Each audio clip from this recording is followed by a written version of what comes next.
जय गणित। आज हम पढ़ेंगे क्लास 9th का चैप्टर यूक्लिड ज्योमेट्री।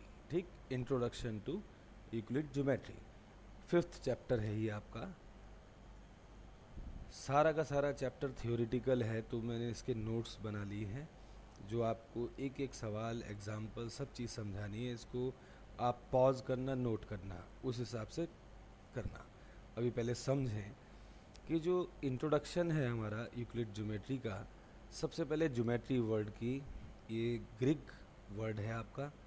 इसमें जियो का मतलब होता है अर्थ, एंड जो मैट्रिक होता है, मैट्री इन जो है, दैट मीनिंग होता है टू मेज़र, मतलब अर्थ को मेज़र करने के कॉन्सेप्ट पर आपका निर्माण हुआ है ज्योमेट्री का। ठीक, geometry appears to have organized originated from the need of measuring lands. This branch of mathematics was studied in various forms in every ancient civilization. Be in Egypt हो गया, बेबुलियन हो गया, चाइना अपना देश है, भारत, इंडिया, ग्रीस है आपका, बहुत सारे आपके और भी सिविलाइजेशंस हैं, कंट्रीज़ हैं जहाँ पे पढ़ा जाता है। वहाँ पर उनको लोगों को फेस हुई काफ़ी प्रैक्टिकल प्रॉब्लम्स उनके सामने आई, जहाँ पर उन्हें महसूस हुआ कि भाई इस तरह की आकृतियों का ज्ञान होना चाहिए, उसको मेज़र कैसे करा जाए। ठीक, ओके। तो वहाँ के लोगों ने फेस करी several practical problems which required the development of the geometry in various ways. ठीक, आप इसको पॉज करके फिर इसको नोट कर लेना, थ्योरी को जो है। उसके बाद है ज्योमेट्रिक, जो आपका, ये समझ लीजिए थ्योरी से वैसे ही बच्चा डरता है। मैंने भी पहली बार ही ये नोट्स बनाए हैं, जो बच्चों को लिखवाता हूँ उसी के नोट्स बनवा दिए हैं। ठीक, और इसमें 3-4 क्लासें लग जाती हैं कराने में ना, तो मैंने ट्राई करा है कि भाई 1 घंटे में ही आपको ये मैं पूरा चैप्टर करा दूँ।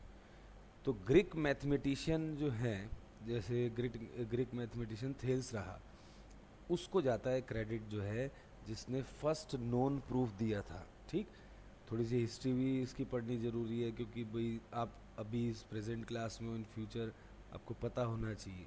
ठीक है, कोई भी कुछ भी पूछ ले और आपको नॉलेज भी होनी चाहिए।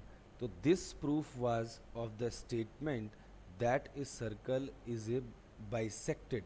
Circle is bisected, it means cut into 2 equal parts. ठीक, तो एथेल्स ने प्रूव करा था बाय इट्स डायमीटर। किससे आपका सर्कल 2 इक्वल पार्ट्स में डिवाइड हो जाता है? डायमीटर से।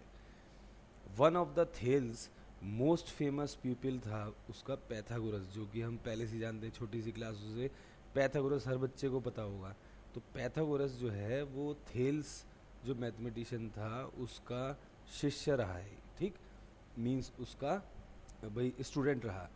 Warm you have heard about, आपने पढ़ रखा है पैथागोरस, और उसका जो ग्रुप था उसने डिस्कवर करा many geometric properties and develop करा the theory of geometry to a great extent. जो पैथागोरस का ग्रुप था उसने काफ़ी ज्योमेट्री पे काम करा। अब हुआ क्या, ये प्रोसेस चलता रहा 300 BC तक। अब उसमें एट दैट टाइम यूक्लिड, जो एक मैथमेटिक्स का टीचर रहा है अलेक्जेंड्रिया के अंदर, इजिप्ट में है वो जगह, उसने क्या करा, इस बंदे ने कलेक्ट कर लिया ये सारा कार्य जो है, उसको कलेक्ट करके अरेंज करके एक अपनी उसने फेमस टेट्राइज कॉल्ड एलिमेंट्स नाम की एक किताब निकाली उसने। ठीक, उस एलिमेंट्स की जो बुक थी उसको उसने 13 चैप्टर्स में डिवाइड कर दिया, जिसको एक उसने बुक कहा। दीज बुक्स इन्फ्लुएंस करती थी होल वर्ल्ड को, कि भाई अंडरस्टैंडिंग ऑफ ज्योमेट्री को एक तरीके से प्रोत्साहित करा उसने लोगों को, पूरे वर्ल्ड को, कि भाई पढ़ें फॉर जनरेशन टू कम। और उसने बहुत अच्छा काम करा। आज जो हम पढ़ रहे हैं ये सब यूक्लिड की वजह से पढ़ रहे हैं। उसने क्या करा, उस टाइम तक की जो भी उसकी रिसर्च हुई थी, जो भी लोगों ने ज्योमेट्री के बारे में अपने व्यूज़ थे, उनके स्टेटमेंट्स थे, सब कलेक्ट करके अपनी किताब एलिमेंट 13 चैप्टरों में डिवाइड कर दिया। ठीक। अब ये है कि भाई इसलिए करा कि आने वाली जनरेशन्स जो हैं वो इसका लाभ उठाएं, इसमें रिसर्च करें, जो कमियां हों उसको रेक्टिफाई करें। ठीक। तो इसमें ये कहता है कि यूक्लिड ज्योमेट्री जो है इस चैप्टर में जो हम करेंगे वो उस टाइम के जो भी कलेक्शन थी और आज हमने जो आज की ज्योमेट्री से उसे कोरिलेट करेंगे। ठीक। तो ये टोटल थ्योरी भी लेके चल रहा हूँ कि भाई आप क्यों पढ़ रहे हो, ये क्या पढ़ रहे हैं हम। ठीक। कनेक्शन बनना चाहिए उसका। ठीक। क्योंकि ये बड़े ही आपका जो है ना फेमस बेकार चैप्टरों में आता है ये वाला, बच्चों के ना कहते हैं बहुत बेकार चैप्टर है, बड़ा बोरिंग, बड़ी मुश्किल से पढ़ाना होता है, इसका थ्योरी समझानी होती है। ठीक। क्योंकि जो कह दिया है वही बताना पड़ेगा, हम अपना इसमें कुछ भी नहीं कर सकते, इसीलिए मेरे को फिर ये नोट्स का फंडा अपनाना पड़ा इसमें। अब उसने क्या करा कि आज की जनरेशन से उसे भाई कनेक्ट करा। ठीक। लिंक बैठा रहे हैं ओल्ड टाइम का और आज का जो है हम, तो इसलिए पढ़ते हैं हम। और वही कलेक्शन समझ लीजिए यूक्लिड की जो थी वो आज भी चली आ रही है और काफ़ी अच्छे फैक्ट्स हैं जो अभी हम पढ़ने जा रहे हैं। तो ग्रीक मैथमेटिशियन जो था यूक्लिड, उसने ज्योमेट्री के बारे में एब्स्ट्रैक्ट मॉडल जो था वर्ल्ड के सामने प्रस्तुत करा। उसमें जो नोशंस थी आपकी, पॉइंट हो गया, लाइन हो गया, प्लेन हो गया, सरफेस जिसे कहते हैं आप, और उनको उसने ड्राइव करा from what was scene around them, from studies of the space and solids in the space around them an abstract notion of A solid object was develop. एक सॉलिड ऑब्जेक्ट की उसने परिकल्पना करी, एक सॉलिड शेप की जिसका size हो, उसकी पोजीशन हो। ठीक। और उसको उसने मूव करा from one place to another. उसकी जो बाउंड्रीज थी उसको उसने क्या बोला, सरफेस। सरफेस किसको बोलते हैं, जो सॉलिड की जो बाउंड्री होती हैं। अब जैसे कोई भी सॉलिड है उसकी बाउंड्री जो होंगी वो उसकी सरफेस कहलाएंगी। वो सेपरेट करते हैं one part of the space to from the another. अब आप सोचें, ये है, ये आपका स्पेस का एक पार्ट से ये पार्ट सेपरेट करता है। ठीक। एक तरीके से ये जो चीज़ है सॉलिड, ये स्पेस के इस पार्ट से इस पार्ट को सेपरेट कर रहा है नहीं। ठीक। तो ये ध्यान से पढ़ें। And said to have no thickness, ये मान के चलता है कि इसकी नो थिकनेस है। ठीक। Okay. The boundaries of the surfaces, उनको हम भी कहते हैं स्ट्रेट लाइंस भी कहते हैं। ठीक। जो बाउंड्रीज होती हैं। ठीक। जैसे भाई इसको एक लाइन मान लिया आपने नो थिकनेस मान के, दीज लाइंस के and these line and in points, ये एंड होती है पॉइंट्स पर। ठीक। तो सॉलिड के जो आपका सॉलिड टू द पॉइंट्स, मतलब सॉलिड से चलेंगे पॉइंट्स तक आएंगे, तो हर उस पे एक एक स्टेप जैसे जैसे हम कम करेंगे तो डायमेंशंस कम होते हैं। तो भाई सॉलिड के 3 डायमेंशन होते हैं, लेंथ, ब्रेड्थ, हाइट। सरफेस होता है उसमें भाई 2 हो जाते हैं, लेंथ ब्रेड्थ हो गया, लेंथ हाइट हो गई, वट एवर, 2 डायमेंशंस। लाइन का एक ही डायमेंशंस होता है, थिकनेस काउंट नहीं करते। पॉइंट का 0 डायमेंशन माना गया है। ठीक। तो ये छोटे छोटे प्रश्न है, बाई चांस इसी में आपसे कुछ थ्योरी का पॉइंट पूछ ले तो आप उसे बता सकें। तो ये पर्पस रहा मैंने इसका पूरा जो बुक को पढ़ के एनसीईआरटी, क्योंकि देखो इसमें हम अपना कुछ भी नहीं लिख सकते, टीचर को भी वही चाहिए जो यूक्लिड ने लिखा है। हम अपना कुछ भी कॉन्सेप्ट नहीं लगा सकते इसमें, ये मैथ्स के सम्स नहीं है कि हम इसे ऑल्टरनेटिवली अपना माइंड लगा के कर देंगे। इसमें आपको वही पढ़ना पड़ेगा जो थ्योरी है। तो देखें, यूक्लिड ने समराइज कर दिया अपनी जो उसकी स्टेटमेंट्स थी, डेफिनेशंस थी, उसको उसने डिफाइन करा। बिगिन करा उसने his exposition by listing 23 definitions थी अपनी बुक 1 में एलिमेंट्स की। उसमें से सम जो उसकी डेफिनेशंस थी यहाँ दी गई हैं आपकी 9th क्लास की बुक में। 7 डेफिनेशंस दी गई हैं आपकी इस प्रकार की जो है, और ये भी बताऊंगा अनडिफाइंड टर्म्स हैं हमारी, ये क्यों है उसके बारे में चर्चा करेंगे अभी हम। एक पॉइंट होता है is that which has no part. इस नो पार्ट को ध्यान से देखना, एक पॉइंट वो है जिसका कोई पार्ट नहीं है। लाइन इज़ ब्रेथलेस होती है length, line is breathless length, line की ब्रेथलेस लेंथ होती है। ठीक है, मतलब ब्रेथलेस मान के चलते हैं लाइन को हम। ठीक है। The ends of a line are what points, जो लाइन का एंड होता है वो क्या होता है, पॉइंट। वैसे तो आज मॉडर्न ज़माने में लाइन पे कहते हैं अनंत तक जा रहे हैं, एक्सटेंड कर सकते हो अनंत तक, राइट। बट यहाँ आपका लिखा है जो एंड होता है लाइन का वो पॉइंट्स होते हैं। A straight line is a line which lies evenly with the points on it's self. आप देखें एक स्ट्रेट लाइन है, उस पर जो इवनली पॉइंट्स हैं, इसमें कितने पॉइंट्स हैं आपके, अनंत पॉइंट हैं लाइन सेगमेंट में। लाइन स्ट्रेट लाइन माना गया यहाँ पे हमारे ओल्ड क्लासिक यूक्लिड ज्योमेट्री के अंदर, ठीक। एक सरफेस है वो दैट होती है which has length and breadth only. Surface किसको माना गया है, टू डायमेंशनल थिंग्स को, जिसमें लेंथ और ब्रेड्थ हो और कुछ ना हो, हाइट ना हो। हाइट माने जैसे भाई ये कागज़ है, इस कागज़ की, अरे सरक रहा है कागज़ जो है, इस कागज़ की हम लेंथ और ब्रेड्थ को तो देखते हैं एरिया के पॉइंट ऑफ व्यू से जो है, ठीक। लेकिन इसकी बेचारे की हाइट देखते नहीं ना।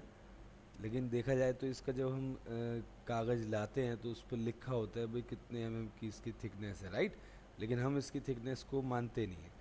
सरफेस जो लेते हैं वो लेंथ और ब्रेड्थ को ही लेते हैं हम। The edges of a surface, उसको क्या बोलते हैं हम, लाइंस। अभी जैसे ये एजेस हैं, ये इस रेक्टेंगल की इस एजेस को क्या बोलेंगे आप, लाइंस बोलेंगे, ठीक। रेक्टेंगल शेप है ये। अब plane surface is a surface which lies evenly with the straight lines on itself. अब आप खुद देखें इस कागज़ के ऊपर इवनली कितनी लाइंस हैं, अनंत लाइन है। कैसे ही देख लो आप, ऐसे देख लो चाहे, ठीक। तो ये 7 आपके जो हैं एलिमेंट्स जो उसने दिए गए हैं, उनकी डेफिनेशन ध्यान से पढ़ें और इनको नोट कर लेना। अभी फर्स्ट टाइम में मत करना, अगली बार में इसके नोट्स को नोट करना, पॉज करना और नोट्स करना, ठीक। फिर नेक्स्ट पे आते हैं। अभी कहता है if you carefully study these definitions you find that some of terms like part हो गया, ठीक, ब्रेड्थ हो गया, लेंथ हो गया, इवनली एट्सेट्रा वर्ड्स हैं हमारे, ये फर्दर एक्सप्लेन नहीं हो सकते क्लियरली। इनको आप एक्सप्लेन, अब होता है ना हम कहें जी पार्ट क्या है, ब्रेड्थ क्या है, ब्रेड्थ को डिफाइन करो तो कुछ और आ जाएगा। मतलब आप एक कहानी से चलोगे, एक चीज़ को देखोगे, दूसरे उसको डिफाइन करने के लिए दूसरी चीज़ चाहिए, उसको डिफाइन कर दिया, उसके लिए एक चीज़ और चाहिए, तो मतलब आप डिफाइन ही करते रहोगे। तो अब क्या करा गया मैथमेटिक्स में, कुछ चीज़ों को अनडिफाइंड माना गया है, तो उसी के बारे में आपको समझा रहा हूँ। For example consider his definition of a point. ये कहता है कि कुछ चीज़ें ऐसी हैं जो अनएक्सप्लेन्ड ही चलेंगी मैथ्स में, ठीक। इन दिस डेफिनेशन एक पार्ट है, a part needs to be defined. Suppose if you define, चलो आपने एक पार्ट को भी डिफाइन कर दिया, विच ऑक्यूपाइज एरिया, आपने कहा भाई पार्ट वो है जो एरिया ऑक्यूपाई करता है। अब वो कहेगा भाई बताओ एरिया क्या है, ठीक। ऐसे आप एरिया में कुछ बताओगे, वो कहेगा वो क्या है। सो इसको डिफाइन करना जो है बहुत मुश्किल हो जाएगा हर चीज़ को जो है, ठीक। So to define one thing you need to define many other things and you may get a long chain of definitions, ठीक, विदाउट एन एंड, उसका कोई एंड नहीं, अंत नहीं है। तो फॉर सच रीज़न, इसी वजह से मैथमेटिशियंस ने एक मत होकर एग्री हो गए कि भाई कुछ चीज़ें छोड़ दो, ज्योमेट्रिक टर्म्स जो हैं उन्हें अनडिफाइंड ही छोड़ दो, अच्छा है। क्योंकि अगर हम कुछ डिफाइन करेंगे तो सामने वाला पूछेगा भाई ये क्या है। अगर वो डिफाइन कर दोगे तो कहेगा उसमें कोई टर्म यूज़ करोगे आप सपोर्टिंग, भाई उसको डिफाइन करने के लिए कुछ ना कुछ तो टर्म यूज़ करोगे, वो कहेगा भाई वो क्या है। तो ऐसा तो चलता ही रहेगा, आप उसको होली एक्सप्लेन नहीं कर सकते। सम आपकी टर्म्स अनडिफाइंड रह ही जाएंगी। तो ऐसी कुछ टर्म्स मैथमेटिशियन ने कहा भाई इन्हें छोड़ दो, अनडिफाइंड ही रहने दो, जैसे पॉइंट, लाइन, इवनली, ये सब अनडिफाइंड्स हैं। However we do have intuitive feeling होती है इनकी ज्योमेट्रिक कॉन्सेप्ट की ऑफ ए पॉइंट। एक इसकी ज्योमेट्रिक फीलिंग आती है हाँ भाई पॉइंट की, दैट डेफिनेशन इसकी अगर देखें, above gives us, so we represent a point by a dot. भाई पॉइंट का मतलब एक डॉट है, इवन थ्रू एडॉप्ट करते हैं have some dimensions. Even though एक डॉट है वो कुछ ना कुछ डायमेंशन रखता है, लेकिन हम कहेंगे जीरो डायमेंशन है, एक बिंदु का जीरो डायमेंशन है, हम ये मानते हैं। जबकि समथिंग वो थिकनेस तो रखता ही है वैसे जो है, उसको पॉइंट सर्कल भी बोलते हैं हम मैथ्स में, ठीक। तो मतलब ये कहा गया है कि कुछ टर्म्स मैथ्स में अनडिफाइंड छोड़ी गई हैं ज्योमेट्री के अंदर, क्योंकि आप उसको डिफाइन करने के लिए किसी और चीज़ का यूज़ करोगे और उसको उसके अंदर जो टर्म्स आ गई फिर उन्हें डिफाइन करोगे, तो डिफाइन ही डिफाइन करते रहोगे, वो अनडिफाइंड सिचुएशन चलती रहेगी। कुछ ना कुछ चीज़ें ऐसी आएंगी ज़रूर जो अनडिफाइंड रह ही जाएंगी। अब यूक्लिड ने एज्यूम करा सर्टेन प्रॉपर्टीज इसकी which were not to be proved. वो कुछ प्रॉपर्टीज उसने मानी जिसको प्रूव नहीं करना था। तो इन एजम्पशंस को एक्चुअली ऑब्वियस यूनिवर्सल ट्रुथ थी, उसने क्या करा, डिवाइड कर दिया टू टाइप्स में। मतलब यूक्लिड ने कहा भाई सर्टेन प्रॉपर्टीज ली, उनको उसने विदाउट प्रूफ लेके चला कि उनके प्रूफ की आवश्यकता नहीं है, ठीक, अनडिफाइंड टर्म्स हैं जैसे उसमें यूज़ करते हैं हम, तो वो कहता है भाई यूनिवर्सल ट्रुथ है वो। तो वो यूनिवर्सल ट्रुथ जो है दो प्रकार में बांट दी, एक्सियोम्स में और पोस्टुलेट में। दोनों ही एजम्पशंस हैं, बट पोस्टुलेट वो एजम्पशन है जो स्पेसिफिक टू ज्योमेट्री है, जो ज्योमेट्री के लिए है केवल, उसको पोस्टुलेट कहते हैं। लेकिन एक्सियोम क्या है, वो एजम्पशंस हैं जो थ्रू आउट मैथमेटिक्स यूज़ करते हैं, not specifically link to geometry. ऐसा नहीं, एक्सियोम जो होता है वो जरूरी नहीं ज्योमेट्री से ही कनेक्ट हो, मैथमेटिक्स से, पूरा मैथमेटिक्स के किसी भी कॉन्सेप्ट से आपका कनेक्ट हो सकता है। लेकिन पोस्टुलेट आपके स्पेसिफिकली ज्योमेट्री से कंसर्न जो भी आप एजम्पशन करोगे वो पोस्टुलेट है। जो उसके ज्योमेट्री के अलावा जो भी आप एजम्पशन करोगे मैथमेटिकल, वो आपका एक्सियोम है, ठीक। तो एक तरीके से एक्सियोम के अंदर पोस्टुलेट भी आ जाता है, क्योंकि भाई यहाँ तो सारी मैथमेटिक्स के अंदर जो भी एजम्पशन है वो एक्सियोम में आ गई, ठीक। तो भाई ये आपको ध्यान रखना है एक्सियोम और पोस्टुलेट का डिफरेंस और इनकी भाई समानता। अब आते हैं नेक्स्ट पॉइंट पर, आपका यूक्लिड के एक्सियोम्स हैं, उसके ऑर्डर जो उसने दिए थे यूक्लिड ने वो हमने लिखे हैं यहाँ पर। यूक्लिड के एक्सियोम्स हैं नॉट इन हिज ऑर्डर। अच्छा, उसने जो ऑर्डर दिए थे वो नहीं है, लेकिन आपको ये ध्यान रखना है ऑर्डर के हिसाब से, क्योंकि ये देखो एनसीईआरटी में आपके ऑर्डर में लिखे हुए हैं, आप पेपर में यकीन नहीं मानोगे, टीचर लिख के देते हैं बताओ थर्ड एक्सियोम बताओ, तो आपको अपनी राष्ट्रीय किताब को फॉलो करना है। ये राष्ट्रीय किताब एनसीईआरटी से ही एक्सियोम के स्टेप्स नंबर ले रखे हैं एक्सियोम के। तो एक्सियोम नंबर जैसे 4 बोला तो ये पढ़ना है, हम कहीं भी रेफर करेंगे एग्जाम नंबर 4 आपके पेपर में भी आए तो ये लिख के आना है, ठीक। तो अब इनको पढ़ते हैं, इनको समझते हैं। यूक्लिड ने जो एग्जाम्स दिए हैं वो क्या हैं। Things which are equal to same thing are equal to one other. अगर आपकी थिंग्स हैं वो किसी इक्वल थिंग के बराबर हैं, सेम थिंग के इक्वल हैं, तो वो आपस में बराबर होंगी, ठीक, ओके।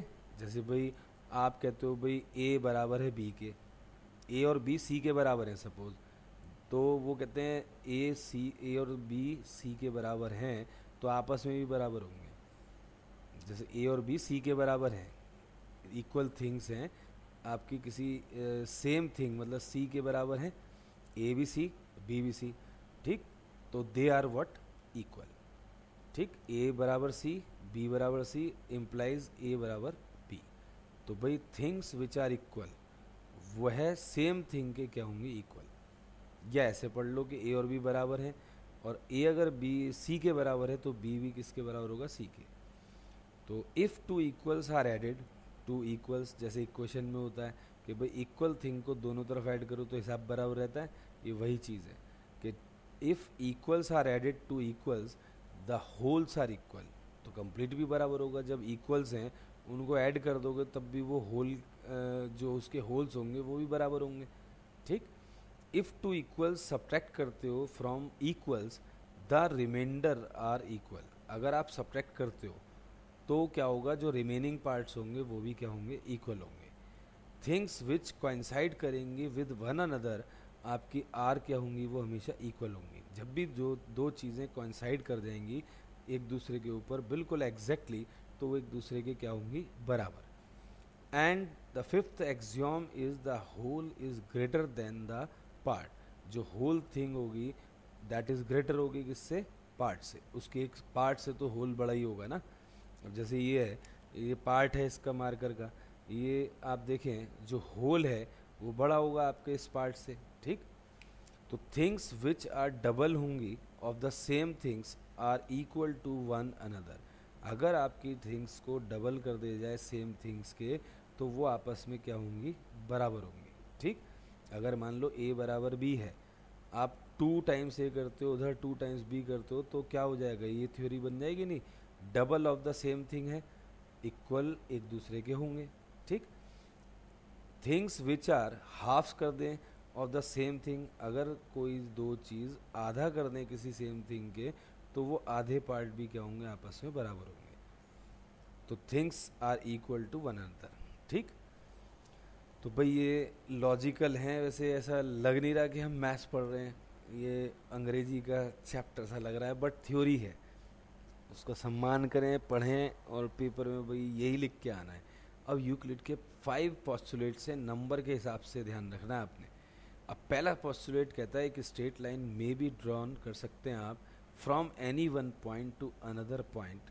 ठीक, यदि इट मीन्स क्या हुआ कि at least one straight line pass करती है थ्रू 2 डिफरेंट पॉइंट्स, डिस्टिंक्ट मतलब different, but it does not say that there can not be more than one such line. मतलब आप कहते हो ये तो बात ठीक है भाई, 2 पॉइंट से एक लाइन जाएगी, लेकिन एक पॉइंट से कितनी लाइनें खींच सकते हो आप, एज मैनी। ठीक, ओके ना। तो इन हिज वर्क यूक्लिड ने फ्रीक्वेंटली एज्यूम तो करा, बट उसने मेंशन नहीं करा यूक्लिड ने कि भाई देयर इज एक यूनिक लाइन है, मतलब एक ही लाइन है जो ज्वाइन करते हैं 2 डिस्टिंक्ट पॉइंट्स को।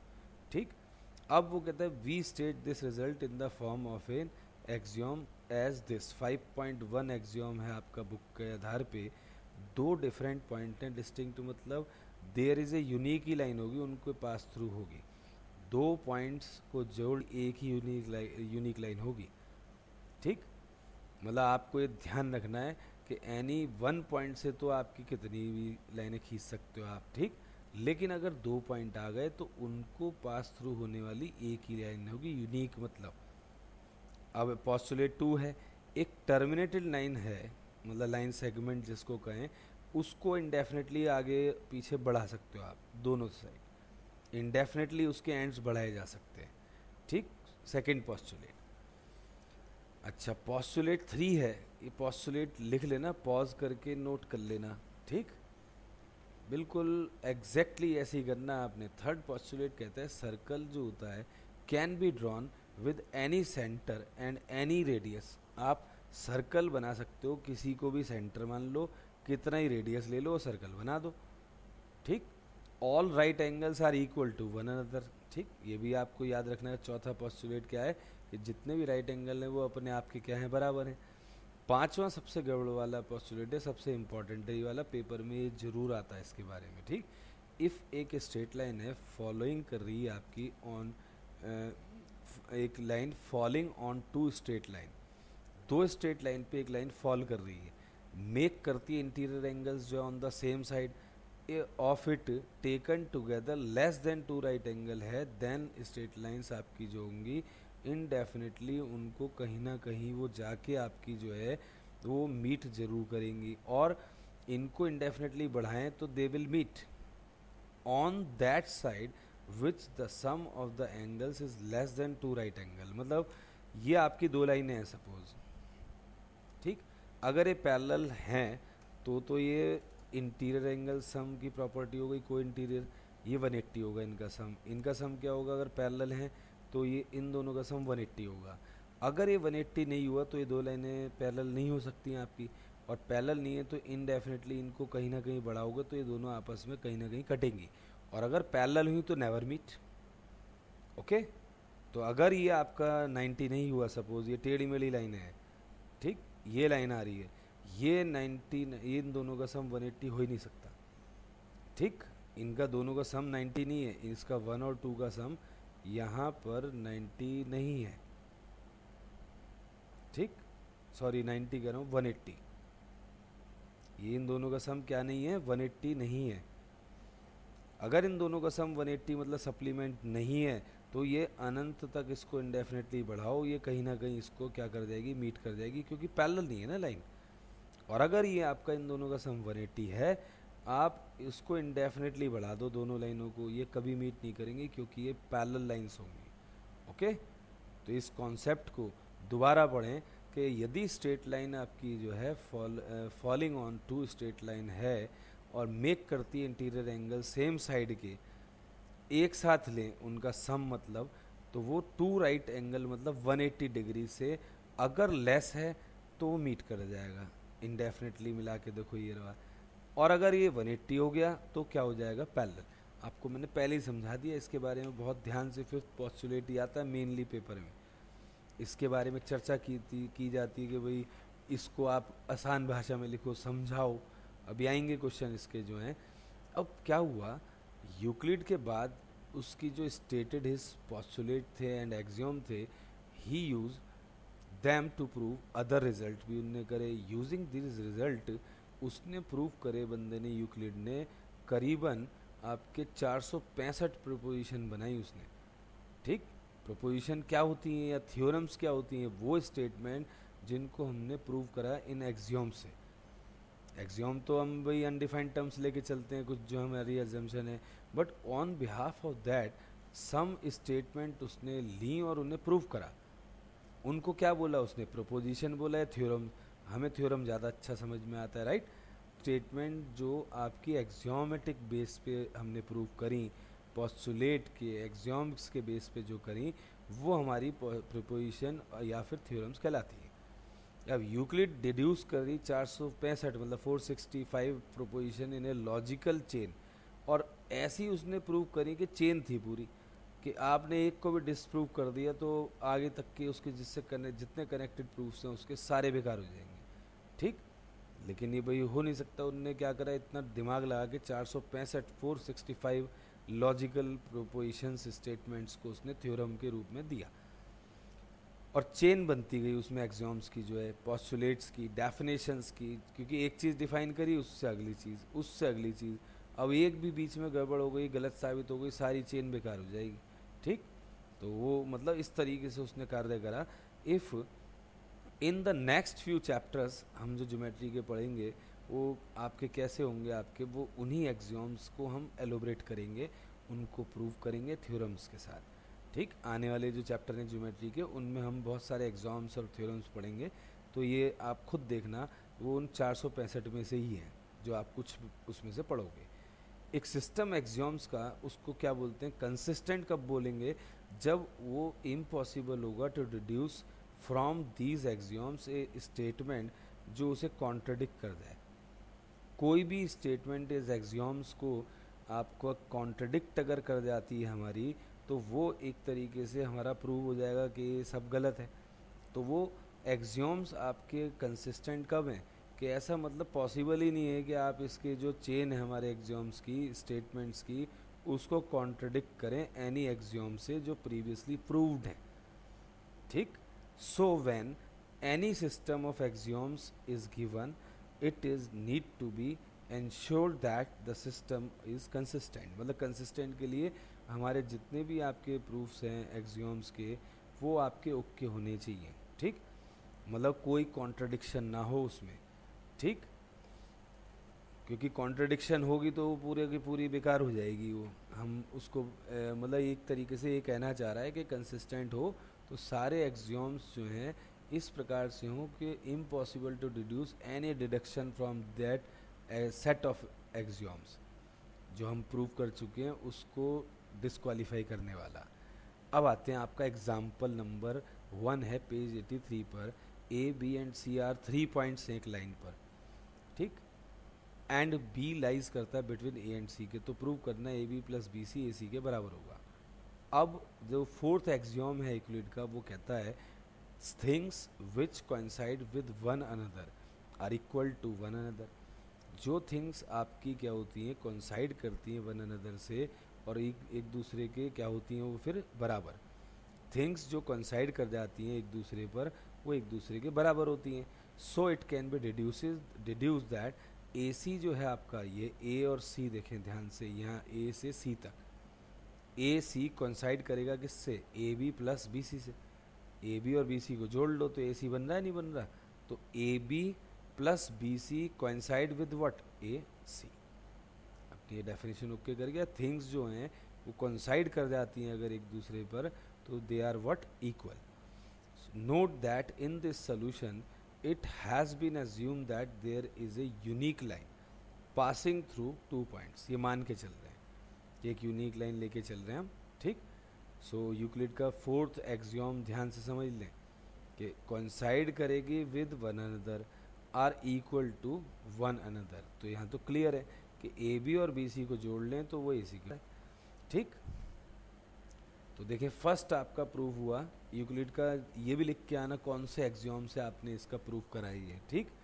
अब आते हैं एग्जाम्पल 2 पे। Proof that an equilateral triangle आप बना सकते हो, ठीक। लाइन सेगमेंट से शुरू करेंगे। गिवन लाइन सेगमेंट आपको है, एक लाइन सेगमेंट ए बी बना दो। अब यूक्लिड का थर्ड पोस्टुलेट पढ़ेंगे, उसमें कहता है कि भाई एक सर्कल बना सकते हो। A circle can be drawn with any centre and any radius. कोई भी सेंटर लेके बना सकते हो, कोई भी रेडियस लेके बना सकते हो। So take A is the centre. यहाँ ए को सेंटर लेके एक आर्क खींची हुई है हमने, यहाँ बी को सेंटर मान के उसी की आर्क खींची हुई है। कैसे? सबसे पहले एक लाइन सेगमेंट बनाना जो भी सूटेबल हो, कॉम्पास उठाना, ठीक, उसको यहाँ गाड़ना, यहाँ तक कॉम्पास खोलना, एक आर्क लगा देना, ये वाली आर्क लगा देना। इस पे कॉम्पास गड़ी हुई है, आर्क यहाँ, कॉम्पास उठानी है, कॉम्पास को हिलने मत देना, हम तो हिलेंगे ही खैर, यहाँ बी पे गाड़ना और फिर एक आर्क लगा देना। तो जहाँ ये दोनों आर्कें कटेंगी उसका नाम सी रख दो, ठीक।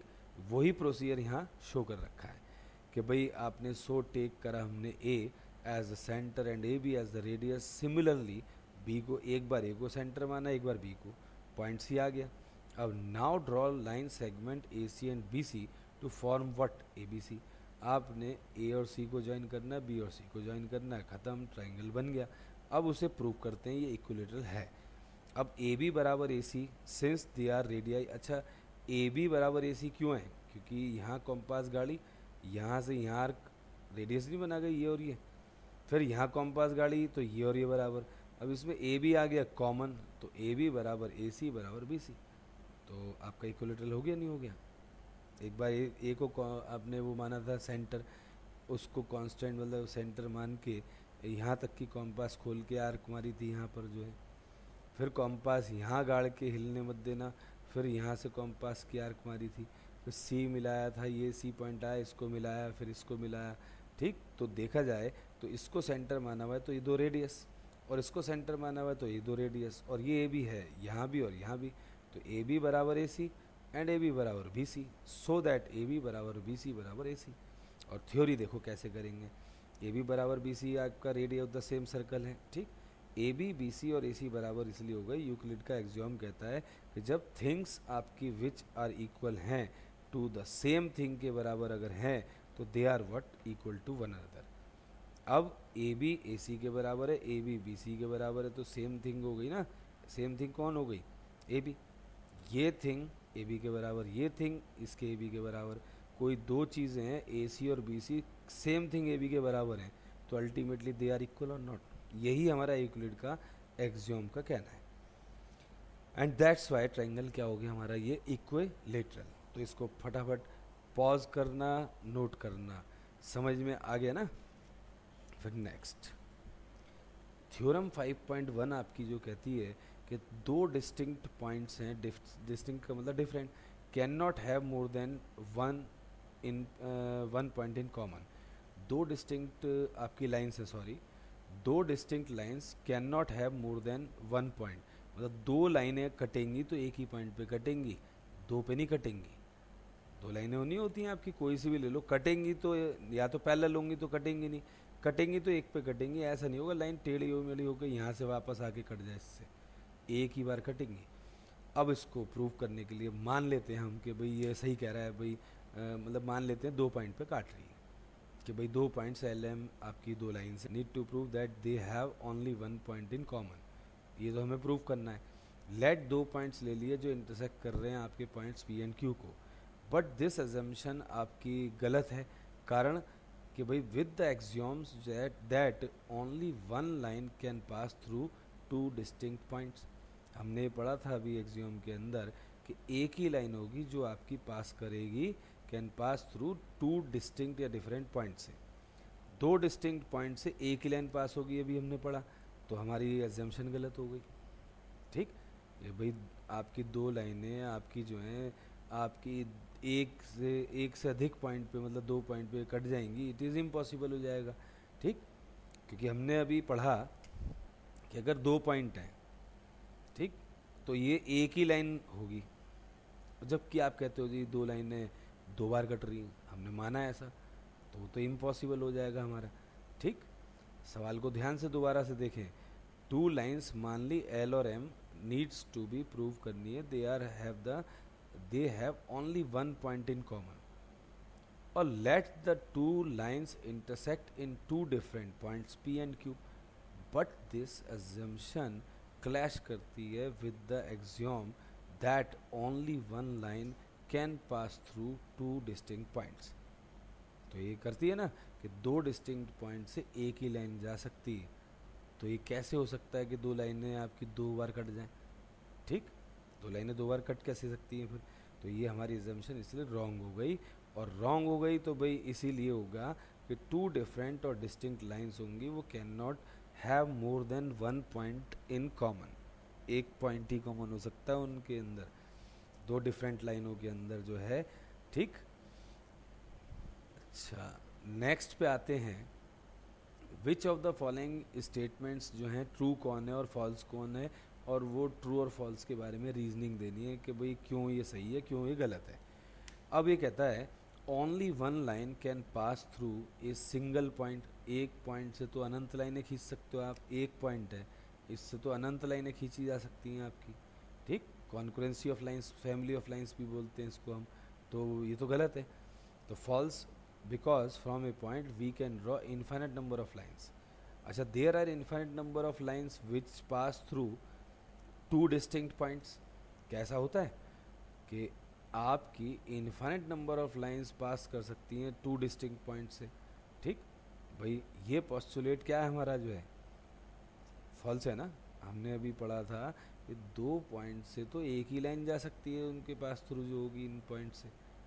अब बताओ ये 2 पॉइंट को छूते हुए निकल जाए, एक ही लाइन तो होगी, वो जो भी होगी वो इस लाइन पे ओवरलैप कर जाएगी। ठीक, तो फर्स्ट पोस्टुलेट यूक्लिड का कहता है कि the straight line may be drawn from any 1 point two any other point. Euclid ने कहा था, ये हमारा जो फर्स्ट पोस्टुलेट है उसका यूक्लिड का, उसमें बोला गया है, ठीक है, कि भाई a straight line may be drawn from any 1 point two any other point. तो मतलब 2 डिस्टिंक्ट पॉइंट से एक ही लाइन बन सकती है कि नहीं। और आप कहते हैं जी इन्फाइनेट नंबर ऑफ लाइंस यहाँ बनाने को बोल रहा है, तो उसे फॉल्स लिख दो। एक टर्मिनेटेड लाइन जो है मतलब लाइन सेगमेंट, उसको प्रोड्यूस करते हैं इंडेफिनिट, बिल्कुल ठीक का, क्योंकि सेकंड पोस्टुलेट कहता है यूक्लिड का कि भाई that says A terminated line जो है कैन बी प्रोड्यूस इंडेफिनिटली। ठीक, उसको तो बढ़ा सकते हैं, तो ये थर्ड पार्ट हमारा पहला जो है ट्रू आया है। उसके बाद देखें अगला जो इसका पार्ट है फोर्थ, उसको पढ़ें। कहता है 2 सर्कल इक्वल हैं then their radii are equal. ये ट्रू है बिल्कुल, अगर 2 सर्कल इक्वल होने का मतलब हो गया कॉन्साइड कर रहे हैं वो। ठीक, सेंटर अगर उनके कॉन्साइड कर रहे हैं तो भाई सर कॉन्सिडेंट हैं तो ऑब्वियसली रेडियस बराबर होगा। तो फोर्थ एक्सियोम कहता है हमारा कि थिंग्स अगर कॉन्साइड करती हैं with one another are equal to one another, अगर थिंग्स कॉन्साइड करती हैं तो वो क्या होंगी, एक दूसरे के बराबर होंगे। जैसे पेजेस हैं, ये एक दूसरे पे क्या है कॉन्साइड, तो ये पेजेस की साइज डायमेंशंस बराबर है ना, लेंथ और ब्रेड्थ जो है।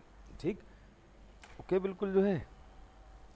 तो इसको ध्यान से देखें, फोर्थ एक्सियोम ने कहा कि भाई थिंग्स जो कॉन्साइड करें with one another they are equal, so as if we put, centre को उठा के एक सर्कल का सेंटर लो, उसका सेंटर दूसरे इस सेंटर को उठा के इस सेंटर पर ज्वाइन कर दो, अगर ये कॉन्साइड कर जाता है सर्कल इसके ऊपर, तो समझें कि वो क्या है, हमारा 2 सर्कल इक्वल है हमारे। ठीक, और उनके रेडियस भी बराबर हैं।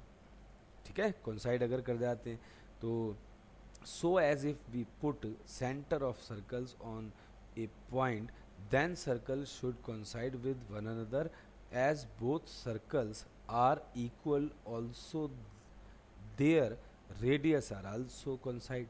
जब सर्कल के सेंटर कॉन्साइड कर देंगे उनके रेडियाई मतलब रेडियस कोइंसाइड कर देंगे, ठीक, तो वो इक्वल हो ही जाएंगे, ठीक है। और रेडियस है क्या, सेंटर से किसी भी सरकमफ्रेंस के ऊपर पॉइंट ले लो सर्कल के, उस पॉइंट के बीच का डिस्टेंस, मतलब सेंटर से लेके यहाँ तक का distance is radius. As many infinite radius खींच सकते हो आप, मतलब सेंटर से बाउंड्री तक का जो डिस्टेंस है उसे हम रेडियस बोलते हैं।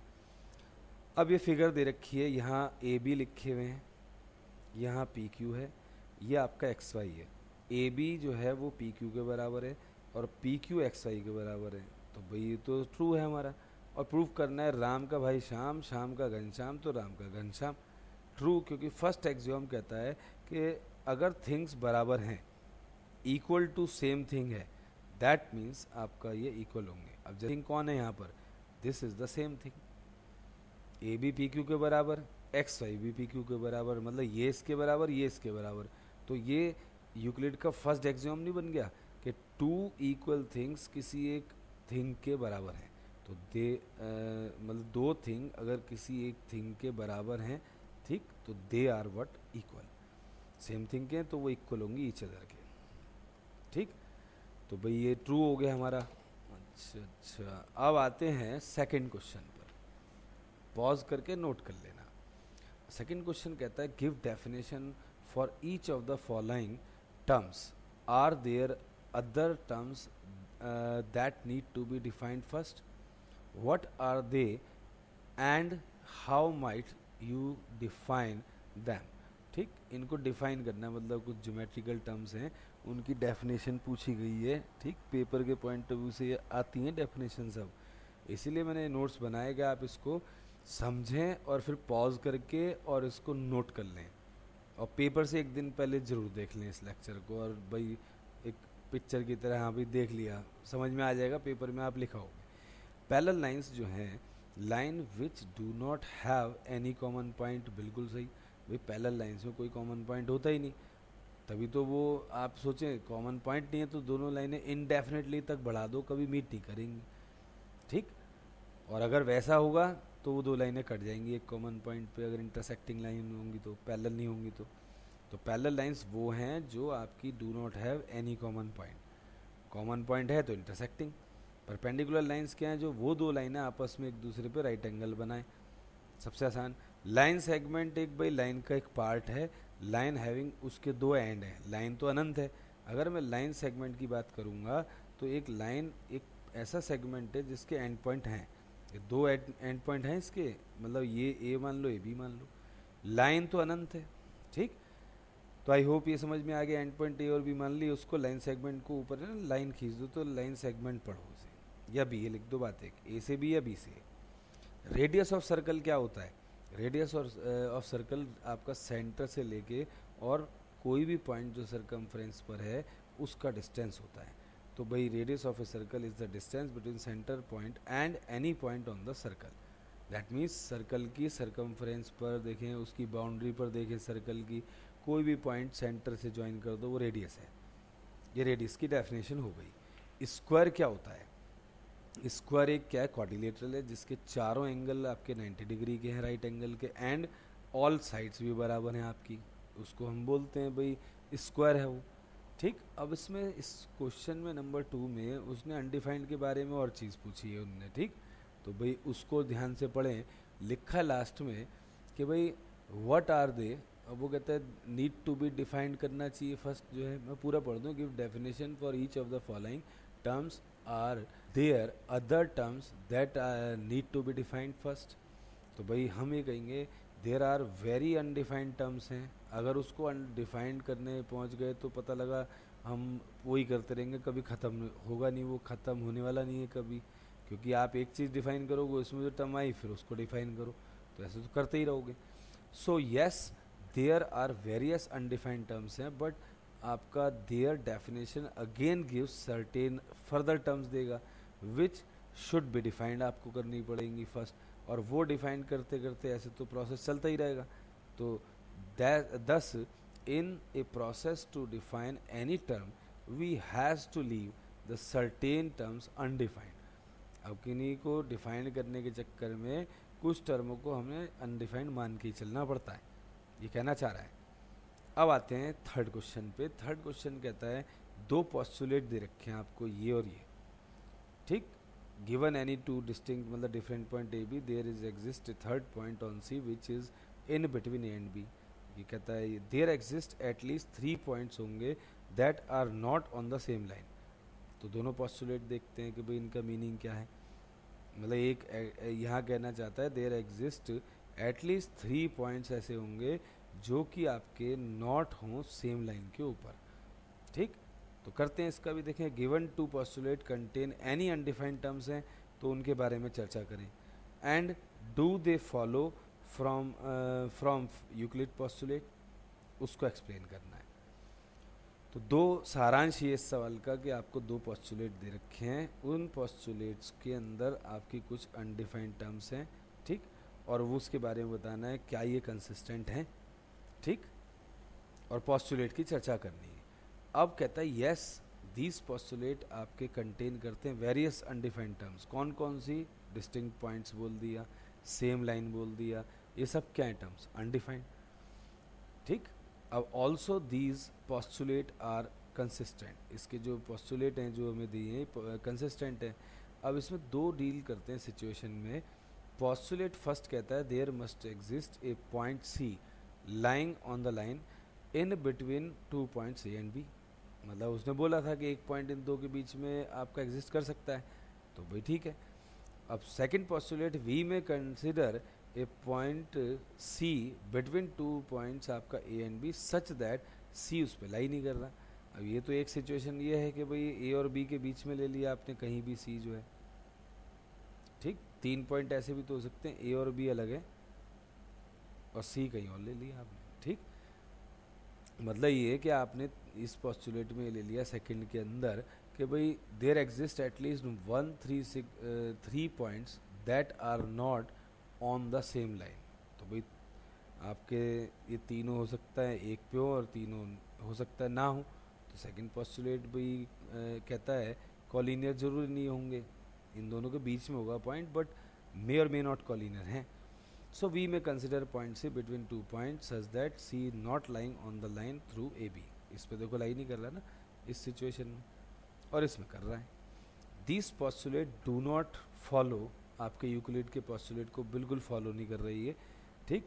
जबकि आपका ये एक आपको थ्योरम बताई थी एक्सियोम 5.1 बताया था, ये उसके इक्वलेंट है, जिसने बोला था दो डिफरेंट पॉइंट अगर हैं तो उनको मिलाने के लिए एक ही लाइन आती है आपकी। अगर दो डिफरेंट पॉइंट्स हैं उसको मिलाने वाली एक ही लाइन आती है। अब ये कॉलिनियर है तो भाई इसको मान लेंगे ये, ठीक, और ये आपका कोइंसाइड कर रहा है, मतलब ए बी पे कोइंसाइड कर रहा है ए सी प्लस सी बी, और सी अगर लाई कर गया इन दोनों के बीच में तो ठीक है भाई, आप इसको मान लो, इनको दोनों को मिलाने वाला एक लाइन सेगमेंट है, इनको मिलाने वाला एक लाइन सेगमेंट है, ठीक, ओके। तो मतलब ये आपका कहता है सी लाई भी कर सकता है, सी नहीं भी लाई कर सकता है, तो ये पोस्टुलेट है नहीं हमारे। जबकि हमारे थ्योरम एक्सियोम 5.1 को जरूर ये कहते हैं कि वो उसको ओके कर रहे हैं, ये उसको फॉलो कर रहे हैं। तो दो आपके डिफरेंट पॉइंट्स जो होते हैं, जो कि 5.1 एक्सियोम की समरी है, ये दो डिफरेंट पॉइंट्स हैं, there is a unique line है जो उसको ज्वाइन करे, ठीक, जिनसे पास होके वो दोनों पॉइंट्स गुजरे। तो भाई ये बहुत ध्यान से पढ़ना है। अब इसके बाद आता है फोर्थ क्वेश्चन। फोर्थ क्वेश्चन में कहा गया है कि सी बिटवीन है ए और बी के, और सिचुएशन है ए सी बी सी के बराबर, मतलब सी मिड पॉइंट है देखते ही पता लग रहा है, बट हमें प्रूव करना है इसको जो है। अब फिगर बनाई ए सी बराबर बी सी, ये तो गिवन है। अब ए सी कोई भी चीज़ अपने आप के बराबर है इटसेल्फ के, ए सी बराबर ए सी, क्योंकि anything is equal to itself, ठीक। अब ये हमने क्या करा, इन दोनों को ऐड कर लिया, दिस लेफ्ट लेफ्ट में ऐड करा, राइट राइट में ऐडिंग कर दी। हाँ, तो ये कितना आ गया 2 टाइम्स ए सी, और ये बी सी और ए सी का सम क्या आ गया, बी सी और ए सी कॉन्साइड किससे कर रहे हैं, ए बी से। बी सी और ए सी का सम किस पे कॉन्साइड कर रहा है आपका, ए बी पर, ठीक। और ये 2 टाइम्स हो गया ए सी प्लस ए सी जो है, दो इक्वल थिंग्स हो गई तो वो 2 थिंग्स हो गई, और ए सी निकालना है तो हाफ नीचे आ गया। एंड नाउ मैथमेटिकली आपने प्रूफ कर दिया, नहीं लॉजिक भी लगा दी कि भाई यहाँ लग गया everything is equal to itself, और इक्वल थिंग्स को ऐड करें तो इक्वल के बराबर होता है। और BC और AC का जो सम है, फिगर से ही देखें, BC और AC का जो सम है वो मिल के कॉन्साइड कर रहा है AB के ऊपर। तो आई होप दिस ओके। अब आते हैं इसके फिफ्थ क्वेश्चन पर। फिफ्थ क्वेश्चन कहता है in question 4 C point called mid point बोला था AB का, prove that every line segment has one and only one mid point. तो मैथ्स में देखें यूनिकनेस की प्रॉपर्टी बोलते हैं इसको हम। मतलब यूनिकनेस में क्या होता है कि जो चीज़ है वो एक ही होगी, लेकिन हम मैथ्स में क्या करते हैं, जब भी यूनिकनेस की प्रॉपर्टी प्रूव करते हैं तो उसे ना कॉन्ट्रडिक्शन से करते हैं। तो दो मान लेते हैं, अंत में वो कॉन्साइड करा देते हैं, कहते हैं यार ये दो नहीं एक है। वही कॉन्सेप्ट यहाँ लगाएंगे। There are two mid points लिए आपने C और D एक लाइन सेगमेंट AB के, ये दो मिड पॉइंट है। मतलब मिड पॉइंट का मतलब C लेते ही AC और CB आधा हो गया किसके, AB के। D मिड पॉइंट है तो AD और DB हाफ है AB के, होल के हाफ है। तो ये तो हो नहीं सकता अब ये, लेकिन हम करेंगे, इसको मिड पॉइंट मान लिया है। अगर ये मिड पॉइंट है तो it should AC is the half of AB होना चाहिए। तो ये 2 उधर ले जाओ, 2 times AC is AB। Similar fashion में D जब मिड पॉइंट लेते हो आप इसका, आपका भाई D is the mid point है, तो आपका AD जो है, जब हमने D को मिड पॉइंट लिया तो AD DB बराबर होगा। ठीक, AD DB बराबर, और ये आपका कितना होगा, आपका हाफ ऑफ AB होगा। भाई D को मिड पॉइंट ले रहे हो तो AD DB बराबर, और AD is the half of the AB, वो है 2 इधर ले जाओ तो 2 times AD is what AB। तो ये आपका AB आपका है, ये भी आपका है, इन दोनों को आप ऐड कर लो। तो 2 इसमें से भाई आप देखें कि ऐड क्या करना, ये तो वो थ्योरी लग गई हमारी। 2AC is AB, 2AD is AB, equal दो थिंग्स हैं 2AD और 2AC। 2AC और 2AD इक्वल थिंग के बराबर हैं, तो दे आर क्या हो गए, बराबर। ठीक, from 1 and 2 we can write, ये भी यहाँ पे भी लिख देना कि जो आपके 2 थिंग्स हैं किसी एक थर्ड थिंग के इक्वल है तो दे आर इक्वल। ठीक, तो ये लिख देना आपका पोस्टुलेट नंबर 1। अब इसमें 2 आपके कैंसिल भी कर सकते हैं, लेकिन इसको यहाँ कहानी से हटाएंगे कि जी AC और AD तो डबल हैं आपके सेम थिंग के, तो दे आर इक्वल। मतलब सेम थिंग के डबल्स इक्वल हैं तो उनके भाई जो आपके जो पार्ट्स हैं वो भी तो इक्वल होंगे, इनके डबल बराबर हैं, तो ये आपके AC और AD भी बराबर होंगे। AC AD आपस में अगर ये बराबर लिखे तो ये कोइंसाइड कर गए। AC सपोज करना और A आपका भाई D, तो इसका मतलब C और D पॉइंट दो नाम दे रखे हैं ज़रूर, लेकिन एक ही पॉइंट है। कोइंसाइड का मतलब ओवरलैप कर गए, तो साइज़ जब होगा तो C और D, ये AC मान लो और ये D मान लो, तो C और D बराबर भी हैं, तो C और D एक ही पॉइंट होगा, नहीं होगा। वही चीज़ यहाँ है, AC AD कोइंसाइड कर गए, it means CD should coincide, it means they are but same point. Therefore there is only one point on the line segment okay AB। एक ही लाइन सेगमेंट होगा आपका, यहाँ अंत में दिखा दिया ना हमने कि भाई AC और कौन बराबर है, आपका AD। अगर AC AD के बराबर है, पक्की बात है C और D एक ही पॉइंट के दो नाम हो गए, नहीं हो गए, हमने वही यहाँ शो करा है। अब आते हैं 6th प्रश्न पर। 6th प्रश्न में कहता है कि इस फिगर में दे रखा है AC बराबर है BD के, कहता है प्रूव करो AB बराबर है CD के। मैथमेटिकली तो ओके, बट इसको तरीके से कैसे करेंगे कि AC बराबर आपको दे रखा है BD, AC बराबर BD, ठीक लिखा। अब AC के अंदर ये AB प्लस BC कॉन्साइड कर रहा है। ऐसे ही आपका दूसरा पार्ट क्या था आपका BD, उसमें क्या कॉन्साइड कर रहा है BC और CD, तो हम इसे कॉन्साइड करा देंगे भाई BD is the BC plus CD and AC is what, AC क्या है AB plus BC। So you have to say BC plus CD coincide करेगा BD पर, और AB BC कॉन्साइड करेगा AC पर। AB BC AC पे कॉन्साइड, BC CD BD पे कॉन्साइड, ये लिख देंगे। उसके पश्चात हमने इनको इक्वेट करा फर्स्ट के आधार पे, ठीक भाई AB प्लस BC और BC प्लस CD। आपने ये कहा कि भाई पुट AB AC और BD को उठा के ऊपर रख दो, AC के स्थान पे ये रखो और BD के स्थान पर ये रखो, रख दिया। अब ऐसे काट नहीं सकते मैथमेटिक्स की तरह, यहाँ पर हम क्या करेंगे, सब्ट्रैक्ट करके हटाएंगे, ठीक, या अच्छा सब्ट्रैक्ट करके हटाएंगे, हाँ राइट। तो बी सी अपने आप के तो कोई भी चीज़ बराबर है। अब इसमें से आप बी सी इधर से इधर से घटा दो, लेफ्ट में राइट में राइट, ये घटा दो। तो भाई जैसे ही घटाएंगे आप तो ये क्या आएगा, यहाँ से बी सी हट जाएगा, यहाँ से बी सी हट जाएगा, देखो हट रहा है ना, बी सी यहाँ से बी सी यहाँ से बी सी यहाँ से बी सी यहाँ से, क्या बचेगा, एक ए बी बचेगा और एक आपका क्या बचेगा भाई सी डी। भाई बी सी तो कट रहे हैं, ये बी सी और ये बी सी, ये बी सी और ये बी सी, तो ए बी बराबर आपका सी डी। ये आपका प्रूव हो गया जो कि हमें करना था, ठीक। अब आते हैं आपका क्वेश्चन नंबर 7 पर। 7 कहता है कि भाई why is the axiom 5 in the list of Euclid's axiom considered as universal truth. Note that this question is not about the fifth postulate. कहता है एक्सियोम 5 जो है यूक्लिड की आपकी जो एक्सियोम की लिस्ट है उसमें यूनिवर्सल ट्रूथ क्या होता है। यूनिवर्सल ट्रूथ वो होता है कि जो हर जगह एक जैसा हो, वर्ल्ड में एनी प्लेस पर देख लें वो वैसा ही रहेगा एज इट इज़। तो since this is true for any thing in any part of the world, this is universal truth है कि नहीं। कोई भी थिंग आपकी एक जैसी रहती है वर्ल्ड में तो उसे क्या बोलेंगे, यूनिवर्सल ट्रूथ है, यूनिवर्सली एक्सेप्ट कर रखा है लोगों ने जो है। अब आते हैं एक्सरसाइज 5.2 पर।